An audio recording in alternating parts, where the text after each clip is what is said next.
Good morning, children. This is Tirki ma'am, and I'm addressing Standard 8 for the English grammar lessons. Today, we are going to see the sixth part of speech, that is prepositions. I'm sure you all have studied the 5 parts of speech, which is noun, pronoun, verbs, adjectives, and adverb. So today, we are going to do a very important part of grammar, that is prepositions. A preposition is a word that links a noun, pronoun, or noun phrase to some other part of the sentence. Now, if I show you a flow chart and we see what is preposition, it clearly states here the relationship between the noun with other words. These other words can be a noun, verb, or adjective. Suppose I frame a sentence and I say, the cat is sitting the table. Does that make a sense? Of course not.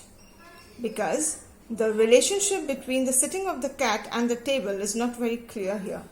Similarly, we see various other examples here in this write-up. He sat dash the chair. So the link between his sitting and the chair is not clear. She was hiding dash the table. He drove dash the bridge. The cat jumped dash the counter. So it's all these sentences is not really complete. So let's see the other factors which help us to indicate which preposition is suitable in these sentences. So we will do the types of prepositions now. When we talk about the types of prepositions, there are 3 situations which we have to keep in mind. These 3 situations are, they all depends on 3 basic factors: when, where, and which. Let's see what when wants to tell us. When we talk about when, it relates to time, preposition of time. And in this particular criteria, we use prepositions like in, on, at, before, after. So it clearly states that the time frame when a particular thing happens or the event happens, so that we know that when the particular thing has taken place. So we'll quote some sentences or examples.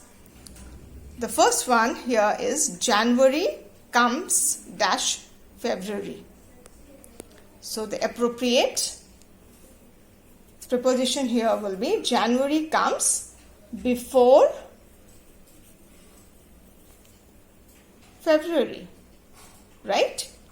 Similarly, if you see the second sentence, it says, it gets cold dash night, at night. Generally, it is hot in the daytime, but usually gets colder at night. So now it is complete and it makes sense. Similarly, when we see where, the word where relates to place. This is called preposition of place. The examples are under, above, in, on, at. When I use in, on, at here as well as under when, it is a bit confusing. But the context in which we use it, it will make it very clear. It shows the position of the particular noun, and it will make, once we practice this, you will be clear on how to use it. The first sentence here says, the books are dash the shelf. So it should be, the books are on the shelf. We always keep things on something, okay? Next, the plane is just the cloud. The plane is just below the cloud. Now it makes sense, children? Gradually, we move on to which. And when we talk about which tells us direction. And here we use the words to, into, of and from.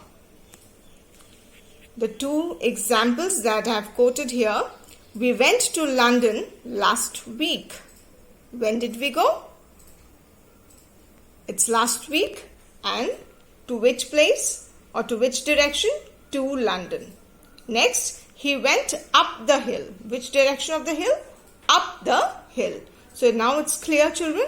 The basic three factors are important to locate which particular preposition is important and how to use them.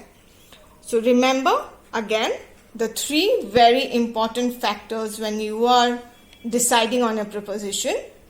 It's when, that is time, where, its place, and which, the direction.